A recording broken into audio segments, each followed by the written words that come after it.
그러면 거기만 막아놔요. 모든 것들이 다 연결돼 있지 않습니까? 그래서 연쇄적으로 도산을 하면서 금융위기가 올 수 있다. 금리가 오르는 거를 견디지 못하는 기업들이 이러다 다 죽는다는 거죠. 30대 연끌주택 구입자 집값 1억 정도 떨어져 라면만 먹고 산다. 이거 뭐 너무 자극적이다. 이게 이자 내고 나니까 생활비를 쓸 게 없다. 이런 이야기인데 참 저도 안타깝습니다. 예. 그러니까 이 정도면 DSR 40% 수준으로 빌려줬을 텐데 그 DSR에 들어가지 않는 부채도 많다는 이야기네요. 그러니까 뭐 300만 원 받아서 옛날에 100만 원 이자 냈는데 이제 그게 150이 되고 160이 되니까 이 생활비 쓸 돈이 없어지면서 라면만 먹고 산다. 이런 자극적인 기사인데 왜 이러냐 신문이. 약 올리는 것도 아니고 그죠? 예. 디올 사려는데 6개월 무이자가 사라졌다. 카드사 동가문 비명. 자, 이거는 무슨 이야기냐면요. 금융회사 중에는 수신을 할 수 있는 거. 수신을 뭐냐면 이제 예금을 받는 거죠. 예금. 뭔가 돈을 남들부터 돈을 받는 거야. 이렇게 투자금을 받던가 받는 걸 수신이라 그래. 수신을 할 수 있는 데는 법으로 정해져 있어. 은행 같은 데가 수신을 할 수 있는 거죠. 사람들에게 돈을 받아서 그걸로 대출도 해주고 주식도 사서 펀드에 투자도 해주고 이렇게 하는 거죠. 그리고 수수료를 떼는 거죠. 예. 그런데 여신만 할 수 있는 회사가 있어요. 일반 고객들로부터 현금을 받아가지고 빌려주는 거를 여신이라고 하는데 여신 회사는 뭐냐면 돈을 빌리잖아요. 우리가 차 살 때 할부하고 카드 긁으면 내가 바로 내는 게 아니라 한 달 뒤에 결제하고 이러잖아요. 그런 걸 여신 전문 회사라고 하는데 카드사를 한번 생각해 보세요. 카드사는 돈을 받을 수 없는데 돈이 없는데 어떻게 빌려주죠? 그러면 자본금이 엄청 많으면 됩니다. 예. 회사에 카드 회사에 막 100조씩 있어갖고 근데 우리 회사 카드 쓰시는 분들이 100조를 안 쓰면 돼요. 그죠? 그런데 그렇게 하면 게 한계가 있기 때문에 어떻게 하냐면은 채권을 발행합니다. 채권을 발행하는데 카드사는 단기 채권을 발행해요. 뭐냐면 자 우리가 채권 1억짜리 발행할 건데 이거 사주면 1년 뒤에 3% 줄게.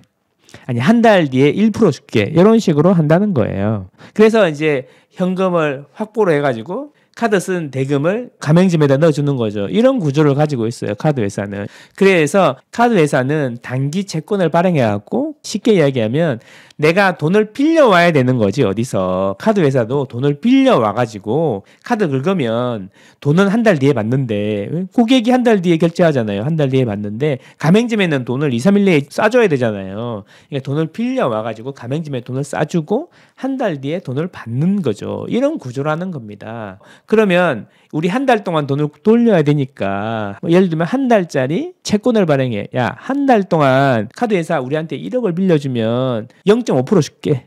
그러면 1년에 6%잖아요. 0.5% 줄게. 이런 식으로 빌려온다는 거죠. 근데 카드 회사들이 잘 될 때는 신용도가 너무 높아가지고 엄청 싸게 빌려온다는 거야. 한 달에 0.1% 막 이렇게 빌려왔다. 예를 들면 그러면은 혜택도 많이 주고 돈도 많이 쓰고 할부도 많이 하게 되고 현금 서비스도 많이 하라고 막 마케팅을 막 퍼부을 수가 있는데 이제 한 달에 0.5%야. 그러면 5배가 올랐어. 그러면 이제 돈을 쓰면 안 돼. 마케팅 비용을 쓰면 안 돼. 그럼 어떻게 해야 돼? 일단 제일 먼저 무이자 할부부터 날립니다. 무이자 할부 없고요.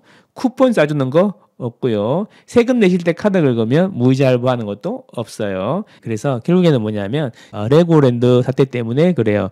김진태 강원도지사님께서 돈을 못 갚는다 해가지고 그것 때문에 사건이 일파만파 커져가지고 이제 얼마 전에 흥국생명이 돈을 못 갚은 것처럼 하는데 원래 만기가 없는 채권을 발행했다가 흥국생명 채권은 만기가 없어갖고 돈 안 갚아도 되는데 보통 5년 정도 되면 갚는 게 관례였고 그렇게 잘 갚아주면 돈을 잘 빌려주고 그랬는데 보니까 5년 있다가 갚아야 되는데 5년 동안 있는데 5년 지나고 나서 흥국생명이 돈을 갚아야 되는데 원래는 갚을 게 없어. 만기가 없기 때문에 갚아야 되는데 안 갚겠다고 한 거죠. 흥국생명이 만기가 없어. 안 갚아도 되는데 이자만 줘도 되는데 5년 뒤에 그 돈을 갚을 수 있는 권리가 있는데 행사를 해도 되고 안 해도 되는데 보통 행사를 한단 말이야. 행사를 해. 내가 갚는단 말이야. 만기는 저 뒤인데 갚는단 말이야. 왜? 이렇게 잘 갚아주면 사람들이 얘는 돈을 잘 갚으니까 이자를 좀 싸게 해준다. 이런 느낌으로 보시면 돼요. 쉽게 얘기하면. 그런데 이거를 안 한다 그랬어. 그러면 얘들이 돈을 없나? 왜 이러지? 이러면서 그러면 다음부터는 뭐 니네 이자 엄청 올려서 파셔야지 살 것 같은데요. 이렇게 되는 거죠. 이자를 엄청 올려요. 이렇게 되는 겁니다.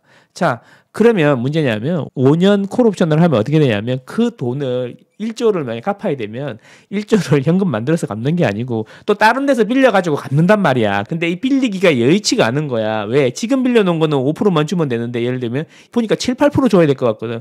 그러면 이번에 콜옵션 행사 한번 안 해볼까? 했다가 안 한다 그러니까 어머 흥국생명 망하나 보다. 큰일 났네. 이런 이야기 되니까 큰일 나.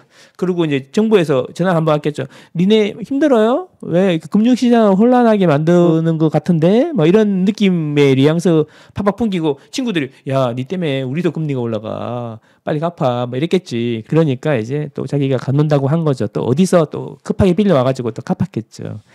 예, 그렇습니다. 이런 사태들이 계속 터지고 하는데 결국 문제는 뭐냐면 돈을 빌려주는 사람은 한 가지만 걱정해요.